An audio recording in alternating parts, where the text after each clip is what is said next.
Hello, everybody, and welcome to Horror Movie Yearbook. I am Tim, and I'm Willie. We're gonna finish off our little cozy. Yeah, we are horror series, and not cozzi. Cozy. That's we're in coats. What I love about this is like the evolution of. It's like, Luigi Cozy is the joke I'm trying to make, right? Oh, is yes, first name? that's right. That's right. Or is it I didn't Kazi? catch that. Cozy, I think. Oh yeah, Cozzi. Cozzi. We're gonna do really shitty Italian accents been doing that multiple times.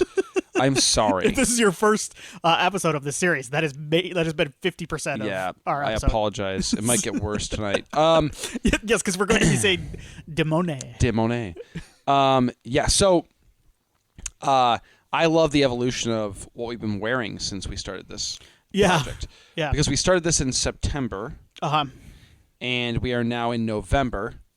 And if I recall correctly, there might have been like an episode, maybe the first episode we did, that we were like in shorts and t-shirts. Yes. We are not anymore. Because we pushed it back a week because we did that Halloween episode last time. Yes. That I forgot to. I always try to post to YouTube every time. It's just the audio, but I always try to get it on there. And then I realized today, I'm like, oh shit, I forgot. That's all right. It's all good. I know. I got to get one of those automatic. I know people have like automatic. We're never doing a video. I'm just putting that out there. This is an audio-only podcast, and we'll stay that way. Yeah, what's funny is we'd probably get like more engagement if we did video. Absolutely. Like we'd probably like I mean, I don't know. We'd probably might make $1 or $2 here. If you want to do it, I guess. But I just don't want to do it. I don't want to do it. No. I'm fine with being AM radio, essentially. I am A-okay with that. Have you ever watched a video? I guess I have. Yeah, I've watched them. Yeah. Do you watch them? Okay. Not like regularly, but no, I've watched video podcast. Yeah, sure. I never do. Sure. I've watched them. I've watched some sports ones. Okay. Yeah, those are always dudes like. Yeah.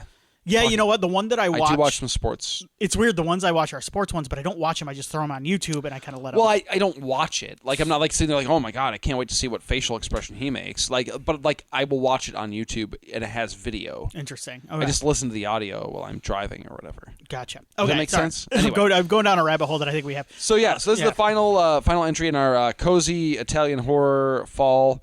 We are now steadfast. You're wearing your Turtles hoodie. Unto winter. Yes. And I'm wearing my Alpenfest. Nice. Solid hoodies. Amazing, yeah, this one's from Rotten Cotton, I believe is the... Rotten Cotton. Okay. I think so.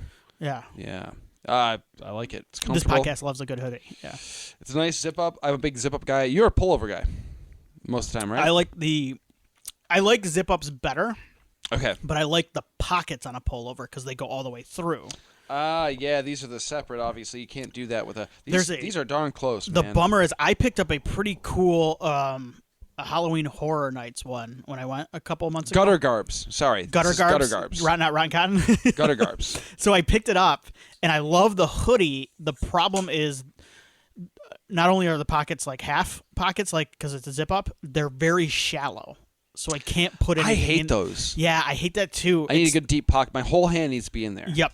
Yeah. Full coverage. Yes. So that's where I'm at with the hoodies. I'm with you. Yeah, I agree with you. Yeah. So stuff falls out all the time. I needed a new zip-up hoodie. Like mine were starting to fall apart. I had a couple like Old Faithfuls that were just like I've got my Friday the 13th one, which I still like because it's a flannel hoodie. Oh yeah, I like that with a cloth hood. Yep. Love that. And then I've got this one now. So I've got like a 2 hoodie thing going on right now. I'm probably going to pick up a third because I'm a hoodie guy during this time of year. Yes. Big time hoodie guy. Absolutely. So I'll probably grab another one. I don't know what it's going to be. Especially in the fall because it can, we're getting closer to winter. It fluctuates, man. Well, then it can double as a jacket. Exactly. Yeah. I can roll up sleeves if I get too warm. I can Yes. unzip if I get too warm. But I'm not going to, it's a nice, when you're in Michigan during this time of year especially, or in the spring, hoodie can save your life. Absolutely. It can save your life. And then you get sometimes, you get those perfect days where you get that Midwest look where you got the hoodie on and basketball shorts. that is when you know you're in a perfect day in the Midwest. I'm an upper body warmth guy. Me too. Lower body, I can handle that shit. Oh, absolutely. Yep. Did you notice my new gear? I didn't. Did you screw up your ankle? My ankle's always been screwed up. This is my new, I got a pretty sick brace that I wear now. You wear it all the time? Pretty much. Oh, I didn't see that. I'm sorry. Yeah, it's pretty rad. Bad friend. It's cool looking though, isn't it? That's good that you got it strapped in. Is it helping? It is. Yeah, I'm not in chronic pain every day, so that's nice. That's always a plus. Which I have been for years. So I don't gripe about it, but so that's nice. Surgery's incoming at some point. Oof. Yeah, I'm a ways off. Okay. I'm years off, but at some point we're gonna do some fun stuff. Gonna have metal parts in my ankle. That'll be good. But that's a great segue. Hey, if you want to contribute, patreon.com/MidwestPodcast. Help a brother out. Send us some money because Willie's going to need surgery. This bill's going to suck when it happens. You could also, I have not all year. Last year I was super motivated and recording stuff at home. And this is the time of year I get motivated to do it again. I've been seeing but I want to sit down and record something on I just want to sit down and record something too, Welcome to Dairy. I want to talk about that a little bit. Yeah. And I'll usually post those. I'm bringing that up because I usually post those on the Patreon first, and then a couple days later, it'll come out on the main feed. So patreon.com/MidwestPodNet. You get access to our Tiny Terrors. I might put some bonus stuff up too, and then hopefully that will help Willie out in the far future. Hopefully it's not anytime soon. It's all right, guys. I mean, please sign up for the Patreon, but there are far others who have way worse situations than me, so that's not. Yeah, we're not going to start This feels good though. Honestly, the brace is nice. We're not going to start a GoFundMe for you. No. We will try, but no. So if you do, you know what's cool though? Can I just from a horror, a body horror perspective? Yeah. We talked about this recently. Via text, you and I, about how the bodies devolve. Oh, absolutely. Yes, I was hawking up weird shit earlier this month. That's right. We forgot to. We've both had weird sickness. I was coughing up gnarly looking stuff in the morning. I'm am I dying right now?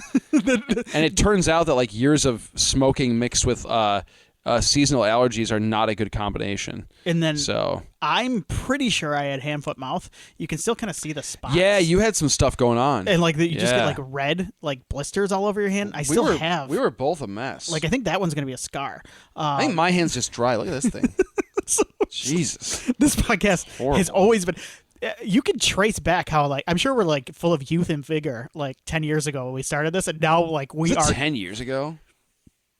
Holy yes, crap. because I remember our third episode is the 2016 election. Dude, we started this before either one of us were parents. Yes. Oh my God. Were you? I wasn't in this house. Were you married at this point? Yes. I was married. Okay. But we would record at your place. We recorded at my place because we were in the apartment. And we moved to here when you became a parent. This made more sense in the basement. This made more sense because yes. We could avoid waking up. Yeah, and kid and and it was easier. It was better to come to you so you could keep an eye on things too. I could keep the monitor right here. Yeah. Mm-hmm. Jeez, man, that's crazy. Anyway, I should re-listen to an old one. Hear how lively I sound. Anyway, so the ankle, I'm gonna get a cool metal ball joint put in there. They're gonna take out the old one. Okay. Yeah, which is pretty sweet, and they're gonna fuse my bones. I don't know how that works. They're going to fuse my ankle in two spots. They just meld the bone together. It's the substance. Oh, yeah. Yeah, it's pretty cool. My dog had, I don't want to say something, shaved down her knees. Yeah, I guess I've got I didn't know there was so your ankle apparently is multiple movement points. Okay. I always thought it was just one big ball that you just could do stuff with. Right. But apparently there's a spot up top, and mine is weird, and it's started to mutate. I like mutate. It's not mutation, but I went with it. So, I like that. And the bone up here and the bone up here are turning into shards that are clicking to each other. Oh, yeah. So they're grinding. Oh, yeah. It's pretty gnarly, bro. I can feel it too. It's not good. So here we are. This feels great though. I'm doing great. I'm moving it around. I can feel it grinding, but it's fine. I don't see nothing wrong with a little bump and grind. But we can't talk about him anymore. He's been rightfully canceled. No, that's fair. I wouldn't even say he's been canceled. He's been rightfully wiped from exercise. Speaking of bump and grind, horrormovieyearbook@gmail.com. No matter what you were going to say next, that was a perfect segue. Speaking of bump and grind, are we talking about Demoni? Hell yeah, we're talking about Demoni. I will speak highly of Demoni. Demoni. Yes. All right, so this is our final one. Demons. Lamberto Bava's Demons. We started with his father. We did it, and I think this is a nice capper because it also involves Argento. It does. This is, I think, the latest of the movies we've watched too, right? Yeah. We went chronological. Yep. Inferno. That's right. Yep. So yeah, I've got the plot here, but let's do. Okay. All right, Tim. Do you know how many people worked on this script? 5. There are 5 credited writers in the script. It's a lot. That's a lot. So that's like more than most Marvel movies at this point. Yes. That's crazy. It was, yeah. And that's like studio bringing in for people to pass. This is just like Italian people, like sitting around a house and going like, "You give me the credit. We need more emotion. Bring the emotion." All right, we're gonna get canceled. Willie. Yes. Have you seen this movie before? I have seen Demons before. Okay, Demoni. It was Demoni. Yes, it was not an early one for me. I always confused it with Night of the Demons, which is a totally different movie. Yeah. I never rented Night of the Demons as a kid because I thought the cover kind of freaked me out. I didn't like the cover. That's the one with like the woman with the popsicle and she's like a monster face. I didn't like that, so I skipped it. I caught this and that one later on in life, and I finally checked this out. I want to say on Shudder, like 5-6 years ago. Okay. So I gotta watch this movie. Like I heard a lot about it, and it was on Shudder at the time when I had the subscription. One of my periods where I had it for a year or so, and I watched it. And I was like, "This movie rules." Yeah, it's kind of sweet. Like, how'd I miss this one? It was similar to like a Nightbreed for me, where it was like I'd always heard about it, but I never really got a chance to watch it. And then like later, I was like, I'm trying to fill some gaps. Like stuff that I hadn't seen, and I had a ton of fun with it. At the time, and I had a ton of fun with it this time too. It's just it's like it's a weird movie, to say the least. It is nothing like the movies we've talked about thus far, but it also feels like kind of a movie that Italian horror, the ones we've examined thus far, I feel like are always striving to be something deeper than what they are on a surface level. Right. Whether or not it's a matter of lack of a budget or things being a little bit lost in translation for us as American audiences, the films are dubbed, and there's always a bit of a disconnect there, I think. Yes. So whether or not it's true, they're always trying to strive for like some sort of deeper message, but it never really comes through for me. And I always just kind of go, this is kind of awesome to look at, but this is madness. Like, I don't understand a thing that's going on in these movies. I think that's true of pretty much all the movies we watched so far. Like, they're beautifully shot. I think there's like a lot of artistic quality here, but like, what are we doing? This is nuts. With Demons, what I like about this is a man, Mr. Bava, who has coming after some legends in the Italian horror genre. His father, his own father, Argento, who of course produced this film. Something of a mentor of his as well. Sure, yes, sure, of course. Yeah. He's coming after them, and what I appreciate about this movie and about his stylings in this movie is he says, "I'm going to cut the shit. This is going to be rock and roll. We're going to get nuts." Mm-hmm.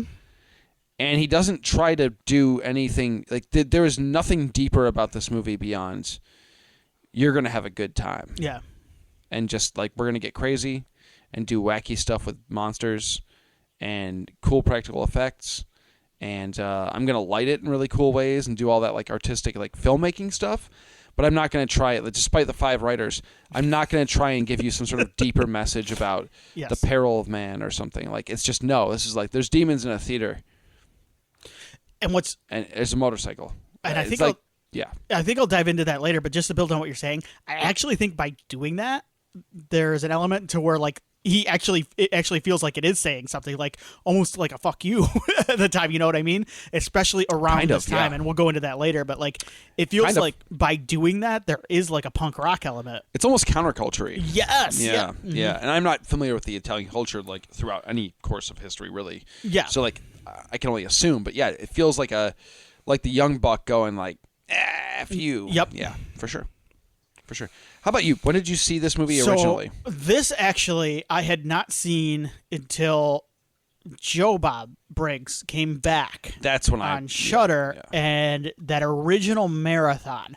I did not watch live, but Shudder put all of the movies up like a short time later. I don't know when exactly it was, and I went through and watched all of them. I realized a day or two ago, that's when I watched it. Yep. Was the Joe Bob. Yeah, Joe Bob. And that actually, that's still up because this is a movie that they always have. Because this is a movie that's always on Tubi, too. Like, we've talked about that with these Italian horror movies. The rights are always... The rights are like anti-messy. Like, yes. They're just like, yes, absolutely. And, like, a lot of the stuff on Tubi is on Shudder. Yep. But... So that movie is always on there with the Joe Bob version of it as well, and I did rewatch that this time, and I went, "Oh yeah, I remember this." There's a part at the beginning I will say that is Trump related that I don't think ages well. Yeah. Anyway, I don't want to get too deep into that, sure. But I watched it and I kind of rolled my eyes at old Joe Bob there. But anyway, the rest of it is very much Joe Bob. A lot of great information, a lot of fun behind the scenes stories, and I'll probably crib some of that information as we go through here.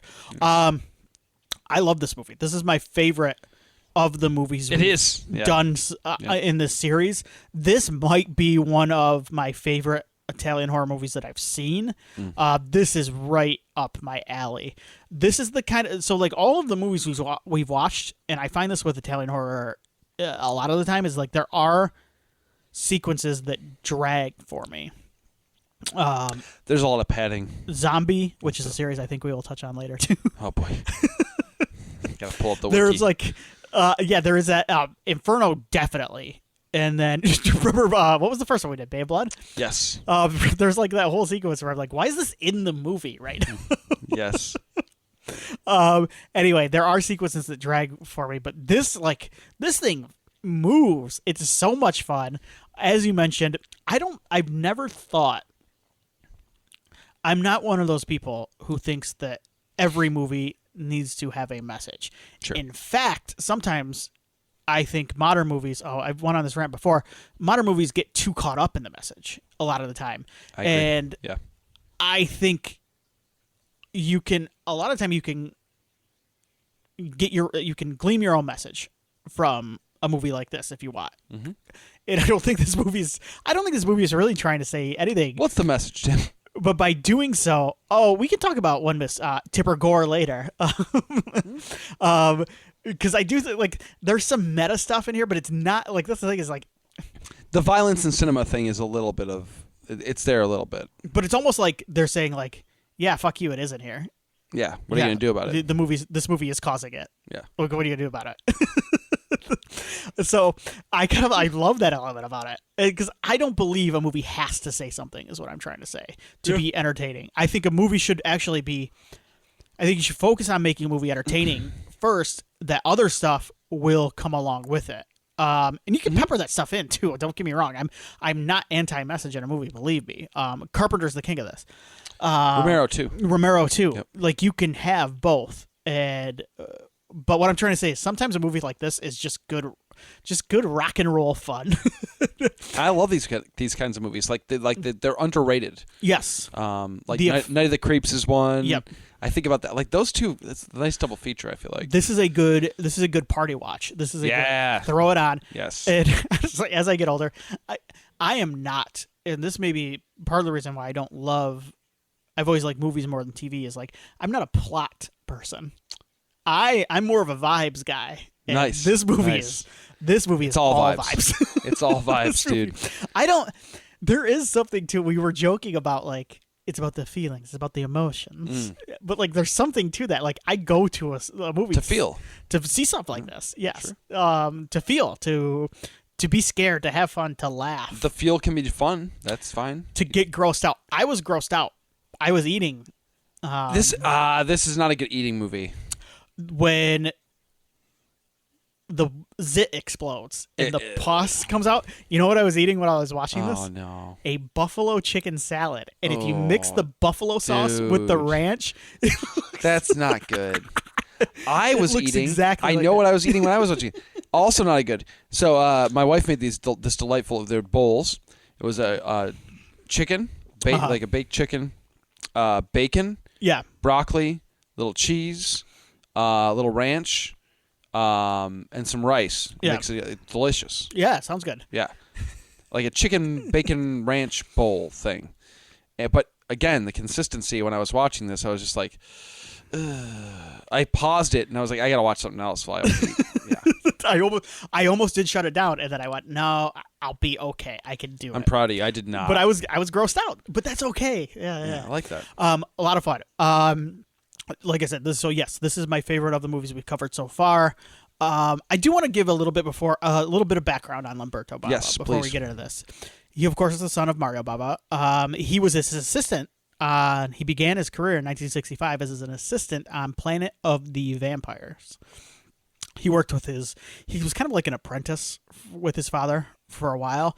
He started working with other filmmakers, Ruggero Deodato, Cannibal Holocaust. Mm-hmm. He worked with Argento a few times. That is kind of the connection to this movie, because I believe this was called Dario Argento Presents Demons. Yep. Bava directed a movie called Macabre in 1980. That was his first feature movie. He followed that up, I think, with Blade in the Dark. But then this 85 is probably his best known movie. It's the breakout for him. Yes, and I still think it's considered his best film overall. He followed this up, and we will talk about the Demons saga later, but with Demons 2 a year later in 86. But then he would go on to make a lot of TV movies in Italy. And I think he tried to remake... he was still making movies as of a few years ago, I believe, but I think he did try to remake his dad's movie Black Sunday at some point too. But yes, so he has gone on to a career, but a lot of that early stuff is working with his father. He said he had three film Godfathers, and two of them were his father and Dario Argento. That's awesome. So yes, so there we go. All right, do you want to get into the quote unquote plot of this film? Yes. Sure. Just making sure we're recording it. On the Berlin U-Bahn, a mysterious man in a metallic mask. Yeah, he's fun. Very fan of the opera.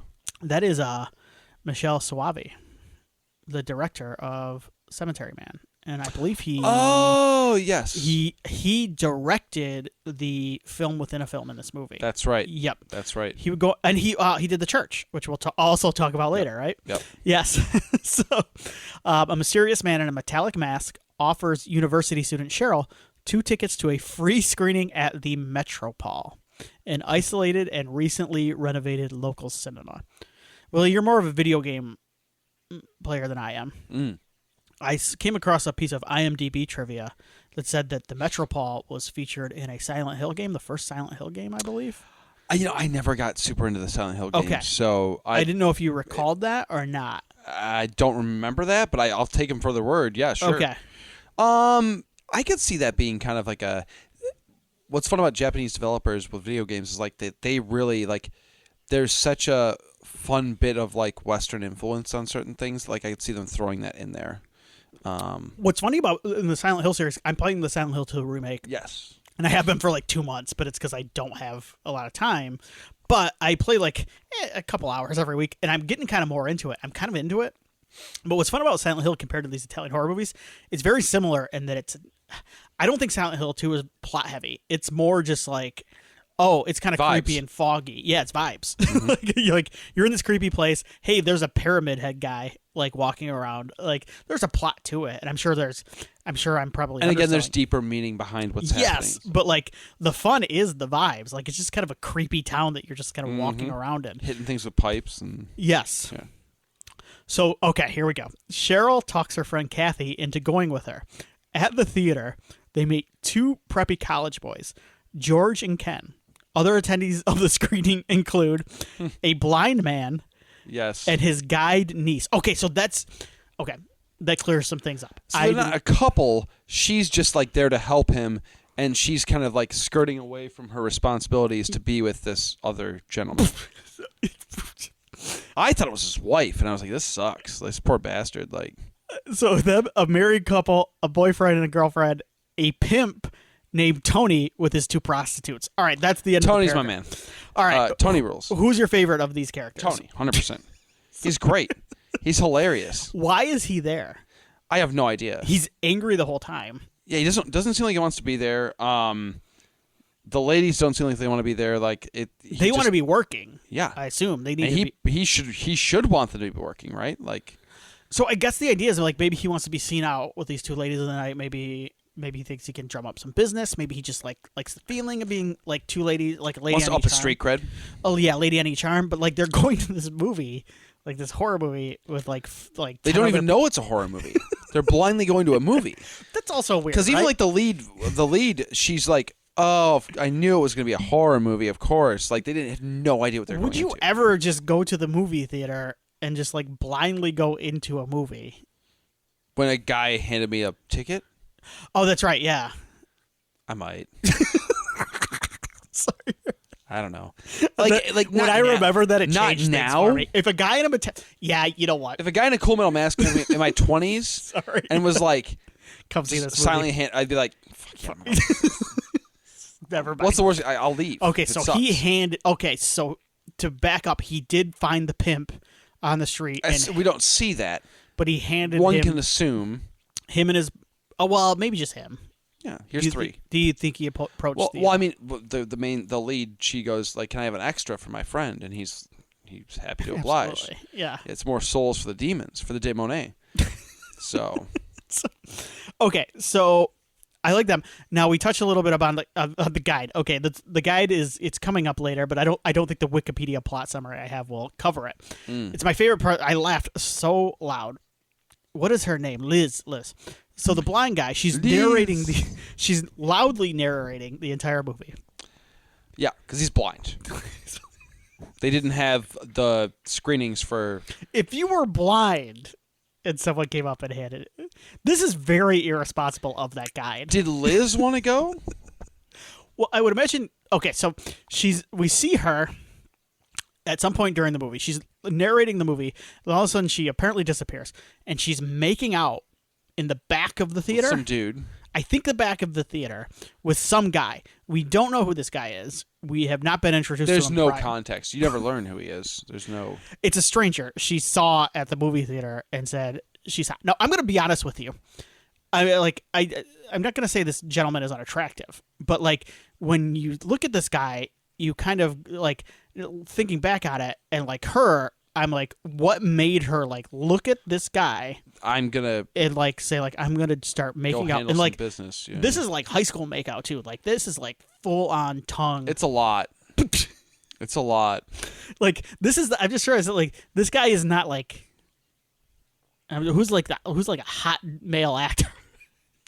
Because the first one that came into mind, I think it fits for this, is Fabio. This guy's not Fabio. No, he's no Fabio. No.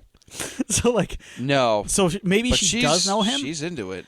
I think maybe she bought the Have you tickets ever made out with a stranger in a theater? No. Sorry, I just wanted to ask that. No. I've heard strangers make out in theaters. I've never made out with them. My guess is, my thought is she got the tickets and was like gave one to this guy and was like, let's rendezvous. Like okay. We can get a moment to ourselves. I'm always having to deal with his stuff. My blind uncle. Yeah. He's a real bummer. So he's going there, and he disappeared. This poor guy he's like left to his own. He has no idea what's going on in this film about Nostradamus, and he's going, Liz. He wants to know the plot. He wants to know the plot. I don't blame him. And she goes. They're making out, and she stops. Not Fabio, and she goes, I have to get back to him. Like this isn't cool. And then there's a beat, and then she just starts making out with him again. Yeah, she's like, never mind. Never mind. The raw. He spends the whole time going these until his eyes get gouged out, which is like super mean. Like, you know what I mean? Like, So we both agree that the Pip is our favorite. He's like great. he's like great. mad at his ladies, his prostitutes. Yeah. Like there's a part where she touches when the prostitute touches something, and he goes, "It's one of my favorite lines in the movie." He goes, "It'll teach you not to touch stuff." It's so sweet, and it kicks off the whole thing. He's right. He's right. It's so funny because like I don't even know what that means. Like it'll teach you not to touch this woman. It's some crazy thing you say to your kid in the moment of like frustration. It's amazing. He actually should last longer. I'm bummed he doesn't last as like he kind of goes quicker than. Yeah. Yeah. Well, he's back in Demoni too. He's great in that too. He plays like a workout bodybuilder guy. Guy. Who is in the gym for like half the movie. Like it's just cheering people on, really encouraging them to be their best versions of themselves. It's fantastic. Back to the plot. One of the prostitutes. Yeah. Oh, here we go. One of the prostitutes, Rosemary. That's a nice name for a prostitute, I think. It's my daughter's middle name. Oh, that's right. 'Cause, yeah, I knew that. Yeah. Accidentally, accidentally scratches her face with a bizarre mask that is on display in the lobby. Cool mask. Cool mask. Weird to scratch your face with it, but whatever. Yeah. The film being shown is a violent, disturbing horror film about 4 teenagers who discover an old tomb and dig up the grave of 16th century fortune teller Nostradamus. When the teenagers dig up Nostradamus' coffin, they find no body and instead find an old book and a mask identical to the strange mask in the lobby. When one of the movie's characters puts the mask on and is scratched by it, just like Rosemary was by its doppelganger, he then turns evil and slaughters his friends. Okay. Indeed. What a weird movie. It's very strange because it's like they're doing the movie within a movie thing, like they're trying to like parallel the two, but there's no real reason for it. It's just like I don't know. I guess it must be doing like the art, like life imitating art thing. Maybe I don't know. What's that? So a little bit of background around the time. Okay, where this is going on for those that. So this was This movie was released in 1985, and just so people kind of know the climate of the times in 1985 when it comes to horror movie and heavy metal, especially because there's some heavy metal in this. We forgot to mention this movie kicks off with Motley Crue, I believe. Yeah, and Billy Idol's in this movie. Billy Idol. They're like big name. I want to talk about the soundtrack in a second. Big name. Because there's a scene that features one of my favorite forgotten 80s bands.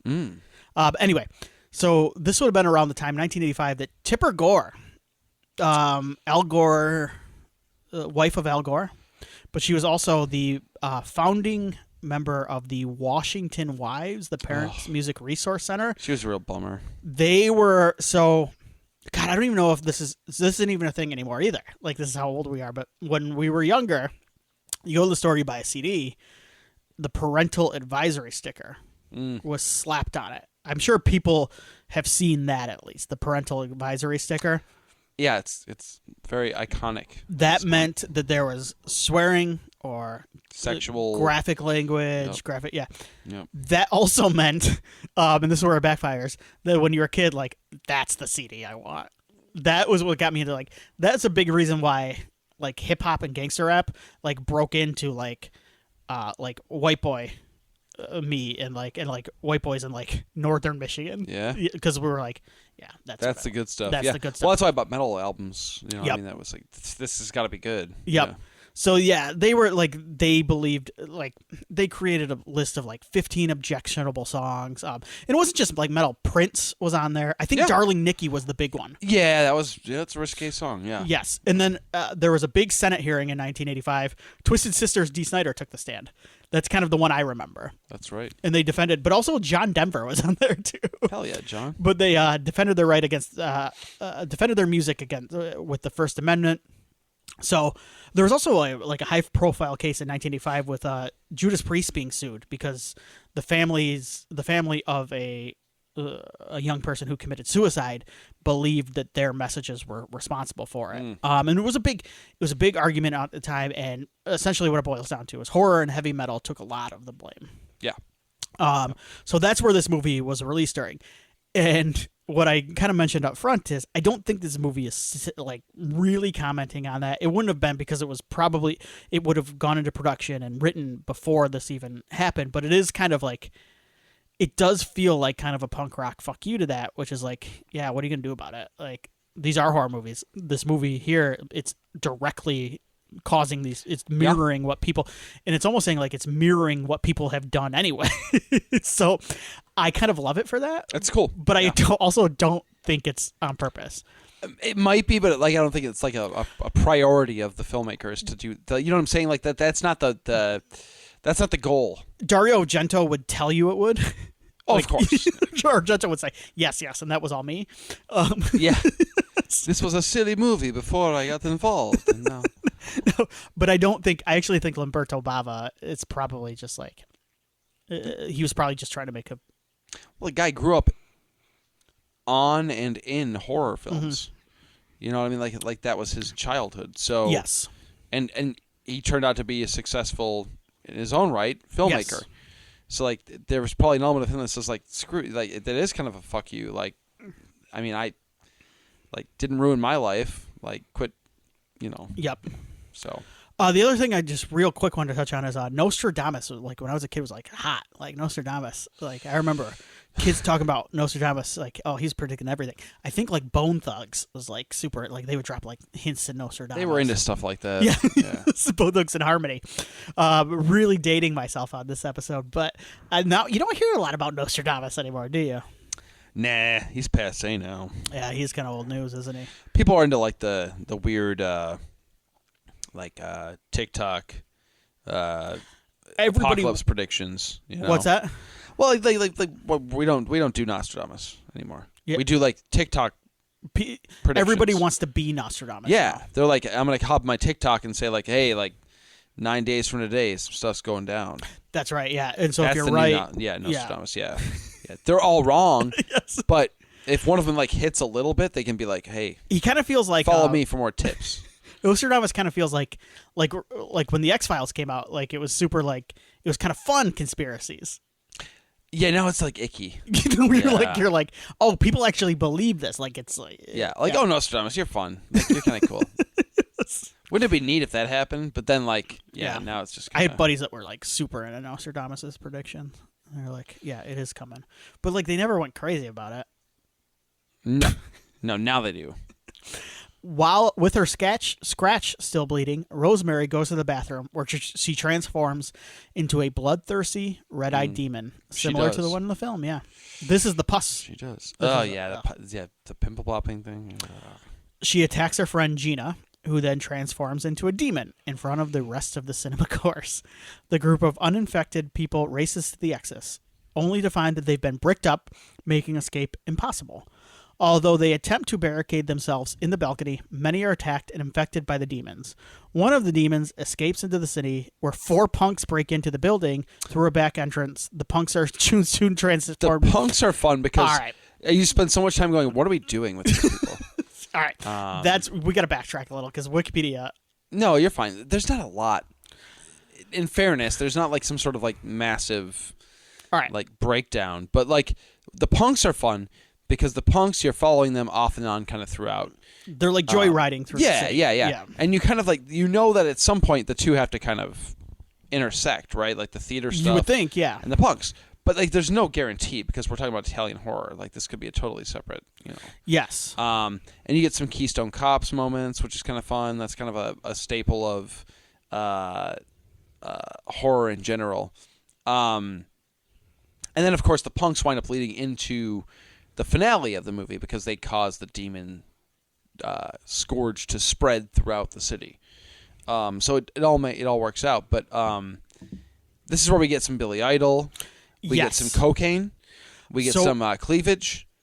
All sorts of fun stuff. Combined. So he's snorting. So in the movie, the joke is he's snorting cocaine out of a Coke can.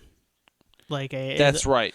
And like at first I went, oh, is he snorting Coca-Cola? No. He's got cocaine in the can. In the straw. Yeah, he's got the straw in the can. Yep.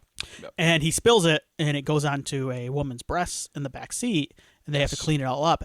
And there's a scene that is actually, this is a Joe Bob thing that I saw, is like it's like a common knowledge, not common knowledge, it's known, but like that is seen where the man takes the knife and runs it across the woman's breasts to get the cocaine out and then cuts her.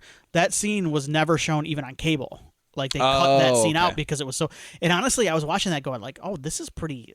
Like it's kind of weird. Like this is kind of edgy, kind of dangerous. Yeah, like even now, I was sitting there watching and going like, oh wow, okay, they're going I want to talk about the soundtrack real quick. Please, yes. Here is it's Claudio Simonetti, who was from Goblin. Yep. Does the main soundtrack.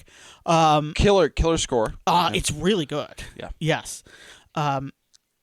But Claudio Messina, who worked with RCA in Rome, was an expert on music at that time. This is quotes from, I believe, Lamberto Bava. And Dario told him, we want to hear all of these bands that are coming out and will become important, but ones that don't cost too much. He sent us the Scorpions, who were unknown at the time. The Zoo by the Scorpions, one of my favorite songs. It was also a big ECW song. That's right. Yeah. Motley Crue and Frankie Goes to Hollywood. Billy Idol, you mentioned. I've got the soundtrack in front of me right here. It's a great soundtrack. Here are some of the... Rick Springfield is on this. Yeah. Soundtrack. Yeah. Motley Crue, Pretty Maids, Billy Idol, Saxon, and the band I want to talk about is Go West. Go West, yes. So the song in this is We Close Our Eyes, Never Let Us Take the Blame. Go West has a couple of songs that I love. And the other one is King of Wishful Thinking that is from the Pretty Woman soundtrack. Which was a hit. That song was a hit. Yes. Like, big. Yep. Faithful is another one. There. I will be faithful. Go West, fantastic. Are they still around? They did release an album in 2013. That's awesome. Yeah. Go West and Head East. Those are my two favorite kind of counterpoint bands. Head East is another one that's... I always like that. I don't know why. Head East was... Head East... What was Head East? Never been any reason for you to think about me. I feel like Head East was just on a soundtrack of a movie I just watched, but I might be wrong. I sang that song so poorly. I'm sorry. I also think it's funny that they were King of Wishful Thinking in this. Like, so within like 3 or 4 years, they were on the Pretty Woman soundtrack, the Julia Roberts movie, and the soundtrack for Demoni. Both feature prostitutes, though. Love it. Yeah. Yeah. Thematic. Do you have a favorite? Go West. I think there's a Jimmy Fallon, Paul Rudd. Or was it Paul Rudd and Jack Black? I can't remember. They did like a... Fallon sounds right. Do you have a favorite Go West song, William? No. King of Wishful Thinking, probably. Yeah. King of Wishful Thinking? Yeah. This is actually my favorite Go West song, the one that's moving this. I'm not a deep cut guy. It's also weird that the punkers would be listening to... Kind of weird, right? It's a little new wavy, and Go West is still not like super popular. I mean, I can see it coming on the radio, and they like no one says turn it off, and they're all just kind of like... Let's do some... This is a good cocaine song. They're all kind of into it, but they don't. No one's going to like admit. No one's going to turn it. Yeah. Mm-hmm. In the cinema, only George and Cheryl remain uninfected, using a display motorcycle and sword props from the foyer. Oh, speaking of sword props, I got a blade. You can handle business in this one. Yeah. They ride through the auditorium, slicing down many demons. Can I just say, yes, demons generally in film are portrayed as kind of like a higher level of monster. Right. And what I mean by that is like they're not zombies, right? So they're not like the lowest level. They're even like smarter and like more wily than vampires because they usually have like some sort of like higher purpose than that. Like they're trying to achieve a higher evil than like a vampire who's just trying to like survive and like drink some blood. And the demons in this are not like that. They just run around like maniacs. They're zombies essentially, right? Yes, but like kind of funny. They're kind of a mix, spastic. They're kind of a mix between Deadites and zombies. Yes. I don't think they're as clever or as cunning as Deadites. No. And they're not as like dumb as zombies. Dumb or slow moving as zombies. Right. So they're kind of a fun mixture. But what I like about that is like they just kind of do whatever. They're chaos agents essentially. They very much are, which it might be, that might be what demons do. I'm with you. But I love the fact that they just kind of like this guy, George, who seemingly is just kind of a regular guy, who shows up to this movie theater like, let's see what happens. Like, let's check out the screening of this movie. Yeah. Could be fun. With his buddy, he meets a couple of attractive women. He's like, I'll sit next to them. Just a guy out on the town. Yeah. Right? Like, essentially uses a prop sword and a prop motorcycle. Yes. And kills the entirety of the demons in the cinema. Yes. Like, they're not that threatening, really. Like, this guy's handling. He's a grappling gun later on in the movie. It's fantastic. This is also a movie that this is a common problem across Italian horror movies. Other than the pimp, the blind guy, I have no idea who that is. No, none of them. Zero. One of them is played by Dario Argento's daughter, not Asia. Eldest daughter, I believe. Is it Fiora? Yes. Yes. She actually, I think she quit acting after this movie. She did. Asia is in the second movie, I believe. She is. Yes. Demoni 2. Yes. George nearly kills all of them when suddenly a helicopter crashes through the roof. It's awesome. Yeah. George and Cheryl use an emergency grappling hook and winch to climb on the roof, where they are attacked by the mysterious man from the subway. That's right. They are able to kill him by impaling his head on an exposed bit of rebar. Love a good bit of rebar. I always loved rebar. Yeah, it's not used enough. No, it's not. Yeah. Underutilized. Future horror filmmakers, use some rebar. Just more if rebar. You're listening. Yeah. The two climb down to the street and discover that the demonic infection has spread throughout Berlin. They are then chased by a horde of demons before being picked up by a jeep with a group of well-armed survivalists. All right. No, we touched on everything. Yeah. The ending's sweet. It's like it's the punk rock version of The End of the Beyond. Yes. They're heading off into parts unknown. It's kind of a creepy, spooky ending, but it's also got like a sense of energy and excitement about it. Yes. But this one, they just play like sick music over the top of it, and then they kill her ass too as they drive out of the city. In a fake out credit. So I think this is all after the fake out credit here. Yeah, correct me if they I'm do wrong. a fake out credits thing. Yes. And then boom. Yeah. As they drive out to the city to safety, Cheryl, having been infected by some point in the theater, transforms into a demon.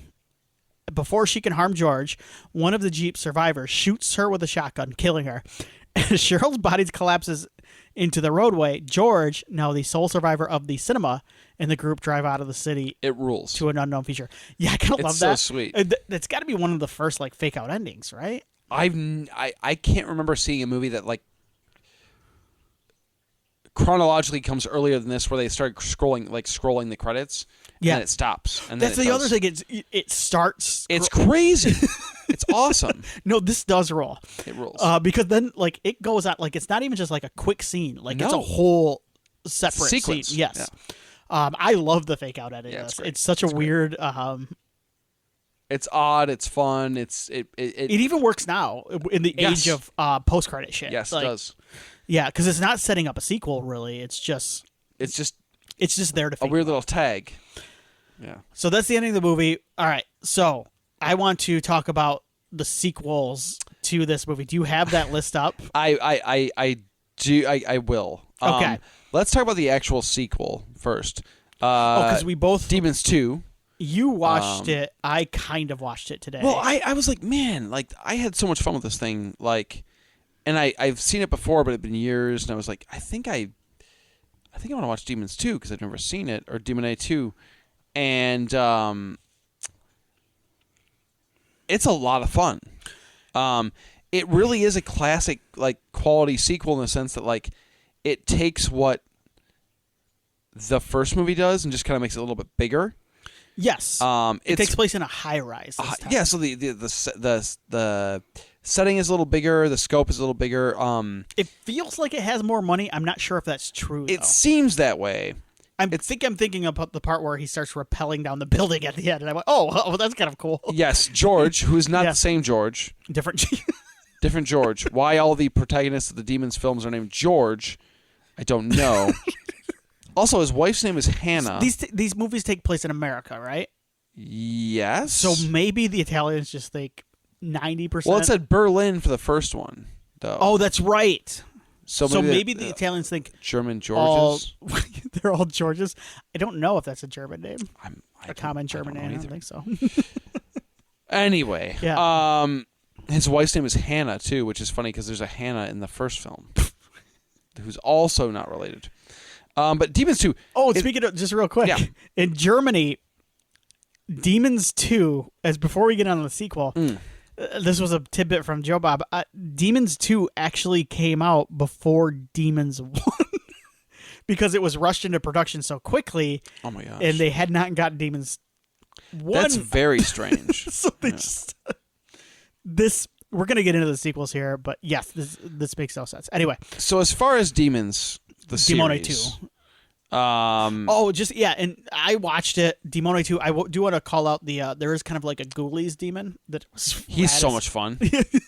And there's a dog demon that we. He's both fun really, too. Yes, it's worth a watch. If you enjoy demons, honestly, like go for it. It's basically the same movie, just in a high rise. Yep. Yep. I like it a lot. I think another good soundtrack. Yes, a little bit different. Yeah. But honestly, a little bit poppier. Yeah, I thought so too. But honestly, still, I guess I like the first Demons, but I think they're about the same level quality wise. Yes. I don't know. I think I had a lot of fun watching both of them. Yeah. Yeah. Agreed. As far as sequels beyond Demons 2, okay.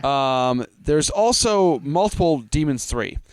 None of them are actually Demons 3 because none of them relate to. They're not connected in any way, shape, or form to Demons or Demons 2. We'll start with the film The Church, which started production as Return to the House of the Demons. Yes. And then eventually Bava dropped out, and Michel's. It's Michelle. That's right. Michelle's Swaby. Eventually took over. The script was completely rewritten. It's basically a different movie called Church. Yeah, because we talked about that a little bit. He didn't want it connected to demons. But then, weirdly enough, I think he made another movie later on where he did want to go back and have it connected to demons because the church made no money. Right. And he thought, oh man, it probably maybe I more should have done that. Yep. Amazing. There's also a made-for-TV film. You mentioned Bava's TV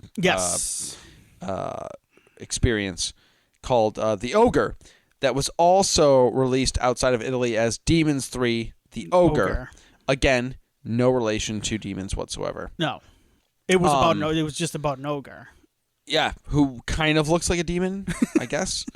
Beyond that, there's been there was a comic book released. Yeah. Called Demoni 3 with the Arrow video releases of the Demons 1 and 2 Blu-ray set. Was this written? I believe Bava was involved. Okay.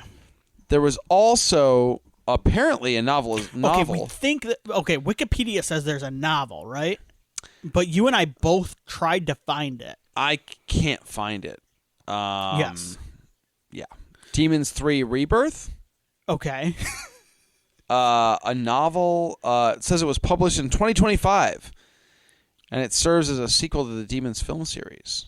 Right, but I could not find it. It might be, if we have any Italian listeners, please let us know if it is just an Italy only release.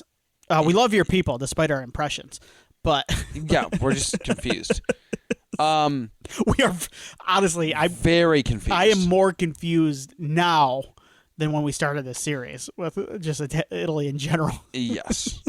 And on top of all these things, there's also another film, Black Demons. Yes. Which is unfortunately titled. That was retitled Demons 3 on video, directed by Umberto Lenzi, another kind of famed Italian horror filmmaker. Yes. And he was also super pissed that it was called Demons 3. He preferred Black Demons, which is... Umberto, hey, back off. Alarming. So yes. So that is Demons Quite a 3. legacy. Yeah. I believe there is.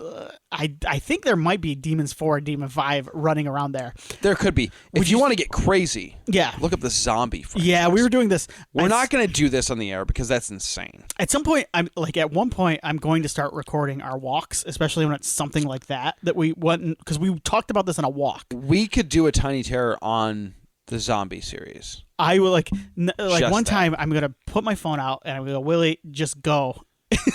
That walk was a good walk. And we're gonna record a walk and I'll just throw it up here.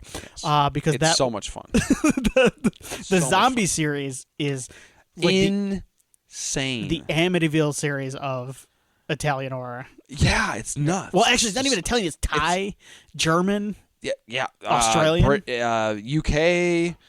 Even some American. You name it. What is? There's the one. What's the zombie birds? That was. There's two different titles for it. Yeah. I can't remember what it's called. God damn. Something like Assassin Birds. You look it up, and then I'm gonna say, hey, if you want to. Actually, I want to wrap up our Italian horror series, and I'll say this. Sure. I'm gonna ask you what your thoughts on this are. This whole series as a whole, as far as, do we think we've learned anything? Like, what are our opinions now coming out of this as we look through it with fresher 40-something-year-old eyes? You're not quite there yet, but you're close. Older eyes. What do we feel about Italian horror and these movies in general? What I feel is, these people involved in these movies are complete maniacs for the most part. Mm-hmm. I think Agreed. I think Dario Argento is just the biggest maniac. Yes, he's an insane person. I love that he has made all of these movies. Yes, because I'm glad they exist out in the world. But I sit there and go, I don't understand these people. I'm not saying these filmmakers in general, they are beyond me. I love that these movies exist. I'm glad we did this.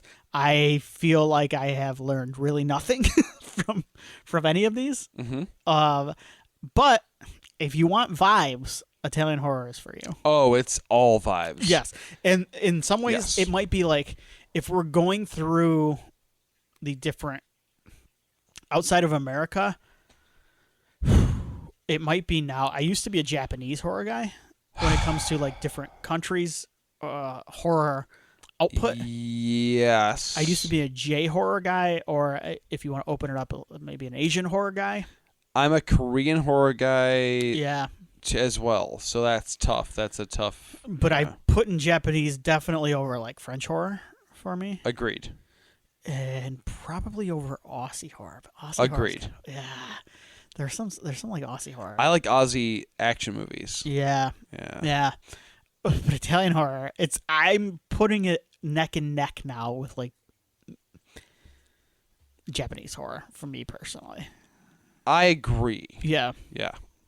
What are your thoughts on this series as a whole that we've done here? It was fun. Yeah. I've always wanted to kind of cover more Italian horror. We talked to Suspiria and stuff like that in the past, some of the Argento stuff. But as a genre, it's a genre in and of itself, which is weird because you don't think of. I know giallo is kind of the go-to, but these aren't all giallo films. Demons certainly is not, and I just think Italian horror.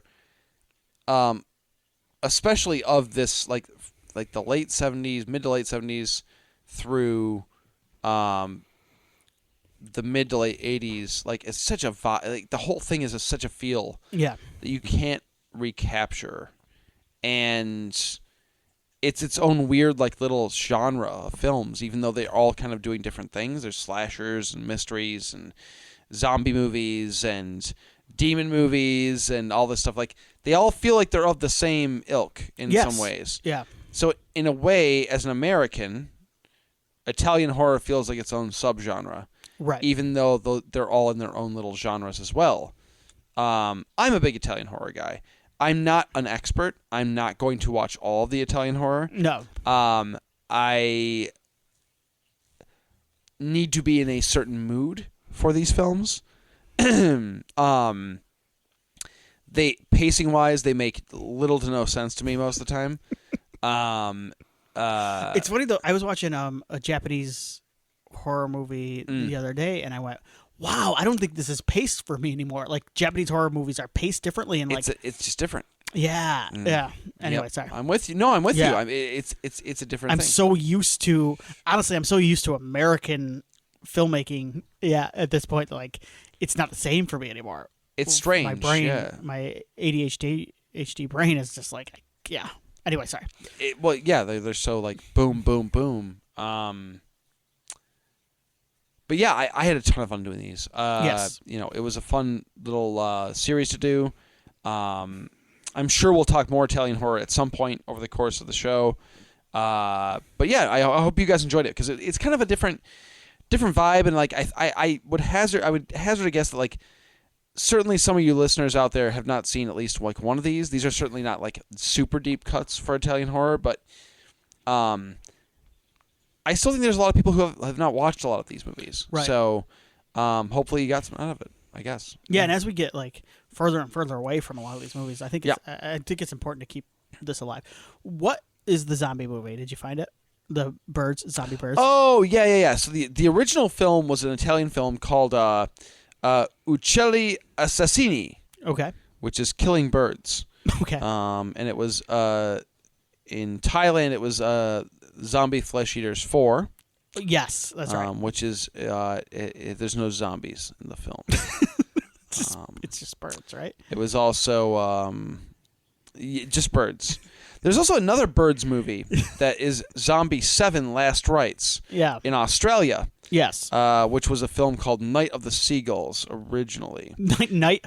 That's got to be seagulls. Got to be like the least threatening bird, right? I guess a hummingbird. No, probably. No, you're right. How many times have you been accosted by a bird? It's either a goose or a seagull. I guess I've never been accosted by a seagull. Well, I've never been accosted by a goose, but goose, I know to keep my distance. You're from northern Michigan. You didn't go to the beach and have a seagull yell at you for French fries and you're shit? Right. All right. You're right. If they get angry enough. You're right. What are the birds and the birds? All the birds. They're just right? birds. Yeah. It's birds, yeah. Yeah. It's no specific kind. I don't think. When I think of like dangerous birds, I think of like eagles and hawks. Like shit, they can pick up your small dog. Yeah, like birds of prey. Yeah. But if you get enough seagulls, dude, who knows? Pigeons, they can flock. They're like zombies. Crows, big. Ravens. Yeah, so those are the ones I think of. But yeah, you're right. They're like a robin. A robin is probably you're right. Robin or blue jay. They're not gonna. No. They're just gonna sit there. No. What are we doing next time? What are we doing next time? So I think we're doing Frankenstein. We're gonna do Guillermo del Toro's new Frankenstein movie that's out on Netflix. Yeah, we want to do something a little newer because it's tough because like we're not always by any means like a review the new thing show. I think we've done a better job of that on occasion. Yeah, and I think that's fun to do sometimes because like we want to watch new stuff too. Like yes. And if we're going to talk about it, we might as well record it. So we both want to see this movie. Yes. This feels. I told you off. Long time coming for this one. This has been. I'm actually remind me because I want to go through and find every Ain't It Cool news article from like the early 2000s that is Guillermo del Toro. He's been trying to do this for so long. I don't know what it's morphed into over the years, but he has been trying to make this Frankenstein movie forever. Yeah. I was following it like when I first started getting into like online film. He's been talking about it since he did Hellboy. Yes. Since before that. So this is a big one. Yep. And this also feels like a holiday movie for me. Robert Eggers' Nosferatu is a movie that I'm going to I feel like I'm going to watch at Christmas time every other year. You want to hear the accent? Maybe it's, but it feels like one of those big epic movies that comes out around it did come out around the holidays, I believe. Might be a nice double feature. It might be at some point. Yes. So like. This one feels like a movie that should be watched around Thanksgiving and Christmas time for me. Like it feels like a big holiday film.